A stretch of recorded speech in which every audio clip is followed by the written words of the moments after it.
Sarah's heart stopped when she heard the lock click. Her 8-month-old baby Emma was trapped inside the laundry room, crying desperately. The cruel HOA president had locked them apart on purpose. As Emma's cries echoed through the walls, Sarah knew she would do anything to save her child. Before watching full story, comment below from where are you watching. Also like and subscribe for more stories. Sarah Miller was 25 years old and lived in Maple Grove, a quiet neighborhood with neat houses and green lawns. She had moved there 6 months ago with her baby daughter, Emma, who was only 8 months old. Sarah was a single mother working hard to build a good life for her child. The neighborhood seemed perfect at first. The houses were pretty, the streets were clean, and there was a small playground where children played. But Sarah soon learned that Maple Grove had strict rules controlled by the Homeowners Association, or HOA. The HOA president was a man named Richard Stone. He was 50 years old, tall, and always wore expensive suits. Richard loved power and control. He walked around the neighborhood like he owned it, checking every small detail. If someone's grass was too long or their mailbox was the wrong color, Richard would write them angry letters with heavy fines. Most neighbors were scared of Richard. They followed his rules without question because they didn't want trouble. Richard enjoyed this fear. It made him feel important and strong. Sarah tried to follow all the rules, but it was hard being a single mother. Sometimes Emma cried at night, and Sarah worried the neighbors would complain. Sometimes she forgot to bring in her trash cans quickly enough. But she always tried her best. One sunny Tuesday morning, Sarah was doing laundry in the community laundry room in the basement of her apartment building. Emma was with her, playing with colorful blocks on a small blanket. The laundry room was quiet and clean, with big windows that let in bright light. Sarah was folding Emma's tiny clothes when she heard heavy footsteps. Richard Stone walked into the room looking angry. His face was red and his eyes were cold. "Mrs. Miller," he said in a harsh voice. "I need to talk to you." Sarah looked up, holding Emma closer. "Good morning, Mr. Stone. Is something wrong?" "Yes, something is very wrong," Richard said, stepping closer. "Your baby has been crying too much at night. The neighbors are complaining. This is a quiet community, not a daycare center." Sarah felt her heart beat faster. "I'm sorry if Emma has been loud. She's just a baby. Sometimes she has trouble sleeping, but I try to comfort her as quickly as possible." "That's not good enough," Richard snapped. "You need to control your child better. If this continues, I'll have to take action." "What kind of action?" Sarah asked, her voice shaking a little. Richard smiled, but it wasn't a kind smile. "You'll find out if you don't fix this problem." He turned and walked away, his footsteps echoing in the hallway. Sarah held Emma tight, feeling scared and confused. What did he mean by take action? Over the next few days, Sarah tried everything to keep Emma quiet at night. She sang soft songs, gave her warm milk, and even took her for car rides when nothing else worked. But Emma was teething, and sometimes babies just cry. Richard watched Sarah's apartment from his window across the street. He made notes about every small sound. He was planning something mean and cruel. One morning, Richard called his friend who worked for the city. "I need a favor," he said. "I want to inspect that apartment building for safety violations. Can you help me get temporary control of the building for maintenance?" His friend agreed. Richard now had official permission to enter any part of the building, including the laundry room. It was a Thursday morning when everything went wrong. Sarah was in the laundry room again, washing Emma's clothes and blankets. Emma was sitting in her stroller, playing with a soft toy and babbling happily. Sarah had just put clothes in the washing machine when she heard the door close behind her. She turned around and saw Richard standing there with a strange look in his eyes. "Mr. Stone? I didn't hear you come in," Sarah said. "I have official business here today," Richard said, holding up some papers. "Building inspection. I need you to leave immediately." "But my laundry just started," Sarah protested. "Can I please finish? It will only take an hour." "No," Richard said firmly. "Everyone must leave now. It's not safe." Sarah felt confused but started gathering her things. She reached for Emma's stroller, but Richard stepped in front of her. "The stroller stays here," he said. "It's blocking the emergency exit. Fire safety violation." "But my baby is in the stroller," Sarah said, her voice rising with worry. "Then take the baby and leave the stroller. You can get it later." Sarah reached for Emma, but Richard grabbed her arm roughly. "Actually, the baby needs to stay too. She might get hurt if you carry her during the inspection. She's safer in the stroller." "What? No," Sarah cried. "You can't separate me from my baby." But Richard was stronger. He pushed Sarah toward the door. "It's just for a few minutes. Don't make this harder than it needs to be." Sarah fought to get back to Emma, but Richard forced her out and slammed the door. Sarah heard the terrible sound of a lock clicking. "Emma! Emma!" Sarah screamed, pounding on the door. Inside, she could hear her baby starting to cry. Sarah ran around the building, trying every door and window. They were all locked. She could hear Emma crying inside the laundry room, and the sound broke her heart. "Help! Please help me!" Sarah shouted, running to the nearest neighbors. "My baby is locked inside the laundry room." Mrs. Johnson, an older woman who lived next door, opened her door. "What's all this noise about?" "Please help me," Sarah begged. "Mr. Stone locked my baby in the laundry room. I need to get her out." Mrs. Johnson looked scared. "I'm sure Mr. Stone has his reasons. He knows what's best for the community." "She's just a baby," Sarah cried. "She's scared and alone." But Mrs. Johnson closed her door quickly.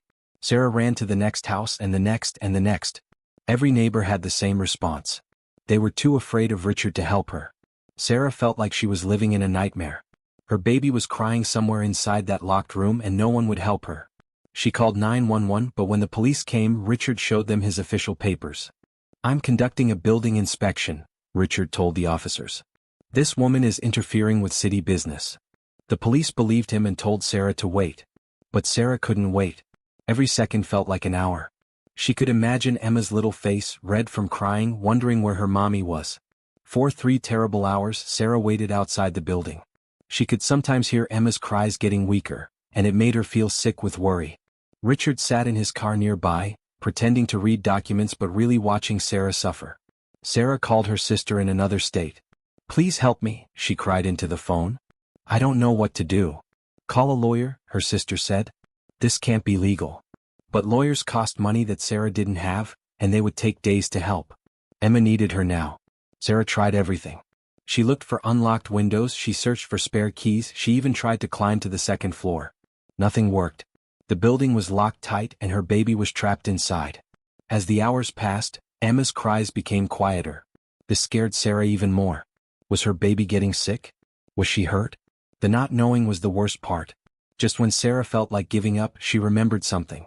Last week, she had seen workers installing security cameras around the building. Maybe the cameras had recorded what really happened. Sarah ran to the building manager's office.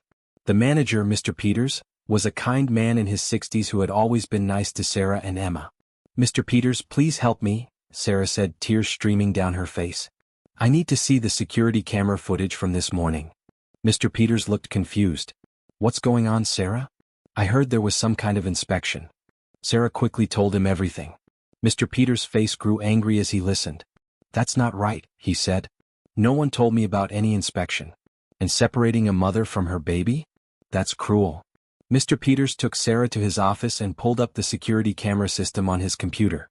Together they watched the footage from that morning. The cameras had recorded everything. Sarah and Mr. Peters watched in shock as they saw Richard's cruel plan unfold on the screen. The video showed Richard entering the laundry room where Sarah was peacefully doing laundry with Emma. They could see him lying about the inspection and forcing Sarah to leave. Most importantly, they could see him deliberately locking the door with Emma still inside. "This is kidnapping," Mr. Peters said, his voice shaking with anger. "He locked a baby in a room on purpose. This has nothing to do with any inspection." The cameras also showed Richard sitting in his car afterward, not doing any inspection work at all. Instead, he was just watching and waiting, enjoying Sarah's pain. "We have proof now," Mr. Peters said. "This will stop Richard Stone once and for all." Mr. Peters grabbed his master keys and ran with Sarah to the laundry room. When they opened the door, they found Emma still in her stroller, exhausted from crying. Her little face was red and wet with tears. Sarah rushed to her baby and lifted her up. Emma was hot and tired, but she was safe. The moment Emma felt her mother's arms around her, she stopped crying and held on tight. "My baby, my sweet baby," Sarah whispered, kissing Emma's head. "Mommy's here. You're safe now." Mr. Peters was already on his phone, calling the real police and explaining what had really happened. This time they would know the truth. When the police arrived this time, everything was different. They had the security camera footage as evidence. They could see exactly what Richard had done. Richard tried to lie again, but the cameras didn't lie. The police arrested him for unlawful imprisonment and child endangerment. As they put handcuffs on him, Richard's face was no longer proud and mean. He looked scared and small. "This is a misunderstanding," Richard protested. I was just doing my job. But no one believed him anymore. The truth was clear for everyone to see. The neighbors who had ignored Sarah's cries for help now felt ashamed. They had let fear of Richard make them cruel to an innocent mother and baby. Some came to Sarah's apartment later to apologize. I'm sorry, Mrs. Johnson said, standing at Sarah's door with tears in her eyes. I was wrong. I should have helped you. News of what happened spread quickly through Maple Grove. People were shocked that their HOA president could do something so cruel. They called for an emergency meeting to remove Richard from power. At the meeting, Sarah stood up to speak. She was nervous, but she knew she had to tell her story. Today, I learned that staying silent when something is wrong makes us all guilty, Sarah said. My baby could have been seriously hurt because everyone was too scared to help. We cannot let fear control us anymore.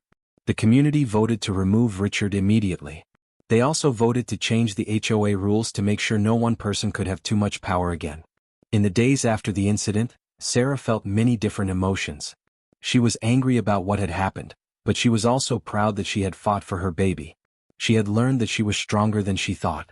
Emma seemed to recover quickly, as babies often do. But Sarah made sure to give her extra love and attention. She also started going to therapy to talk about her feelings and learn how to heal from the trauma. The other parents in the neighborhood reached out to Sarah. They formed a support group for families and promised to always help each other. No parent would ever have to face a crisis alone again. Sarah also met with lawyers who wanted to help her sue Richard for what he had done. They said she had a strong case and that Richard would have to pay for his cruel actions. A month later, Sarah was walking through the neighborhood with Emma in her stroller.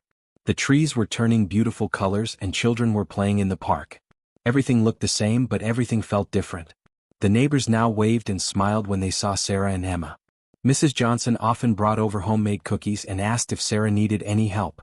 The community that had once been cold and fearful was becoming warm and caring.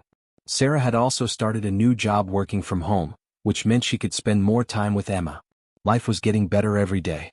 But most importantly, Sarah had learned something valuable about herself. She had discovered that love makes people brave. Her love for Emma had given her the strength to keep fighting even when everything seemed hopeless. When Emma turned 1 year old, Sarah decided to have a big birthday party in the community park. She invited all the neighbors, including the ones who had helped her and even some who had turned away during her crisis. The party was beautiful. There were colorful balloons, a big cake shaped like a butterfly, and lots of children playing games. Emma wore a pretty pink dress and giggled as everyone sang happy birthday to her. During the party, Mr. Peters came up to Sarah. I have some news, he said with a smile. Richard Stone was found guilty in court yesterday. He's going to jail for 6 months and has to pay a large fine. Sarah felt a mix of emotions. She was glad that justice had been served, but she also felt sad that so much pain had happened at all. Thank you for helping us that day, Sarah told Mr. Peters. You saved us. No, Mr. Peters replied, you saved yourselves. You never gave up on your daughter. That's what real strength looks like. As the party continued, Sarah watched Emma playing with the other children. Her daughter was happy and healthy with no memory of that terrible day. But Sarah would never forget the lessons she had learned. She had learned that speaking up for what's right is always important, even when it's scary. She had learned that communities are strongest when people help each other instead of looking the other way. And most of all, she had learned that a mother's love is the most powerful force in the world. Sarah also thought about Richard Stone. She felt sorry for him in a way. He had chosen to use his power to hurt people instead of helping them. Now he was alone and facing the consequences of his cruel choices. But Sarah chose to focus on the positive changes that had come from their struggle. The neighborhood was a better place now. Children played more freely, parents talked to each other more, and everyone felt safer knowing they could count on their neighbors. 2 years later, Sarah still lived in Maple Grove with Emma, who was now a happy, curious toddler. The neighborhood had become everything Sarah had hoped for when she first moved there. The new HOA president was a kind woman named Maria who believed in fairness and cooperation. Instead of strict rules and fear, the community now worked together to solve problems and help each other. Sarah had also found love again with a neighbor named David, who adored both Sarah and Emma. They were planning to get married next spring, and Emma would finally have the father figure she deserved. Sometimes Sarah thought about that terrible day when Emma was locked in the laundry room. It had been the worst day of her life, but it had also been the beginning of something better. It had shown her how strong she could be when someone she loved was threatened. Emma was now old enough to play with other children and say simple words. Her favorite word was mama, and every time she said it, Sarah's heart filled with joy and gratitude. The security cameras that had saved them were still there, but now they were symbols of protection instead of fear. The community had learned that the truth is powerful, and that standing together makes everyone stronger. As Sarah tucked Emma into bed each night, she whispered the same words, "You are safe, you are loved, and Mama will always protect you." And Emma would smile and drift off to sleep, secure in the knowledge that her mother would always be there for her, no matter what challenges they might face. The story of Sarah and Emma became a legend in Maple Grove, told to remind everyone that love, courage, and truth will always win over cruelty and fear. It showed that even when things seem hopeless, there is always hope if we refuse to give up. And in the end, that's the most important lesson of all, that the bond between a mother and child is unbreakable, and that love will always find a way to triumph over darkness. This story is dedicated to all the mothers who fight every day to protect their children, and to all the communities that choose courage over fear, love over hate, and justice over silence.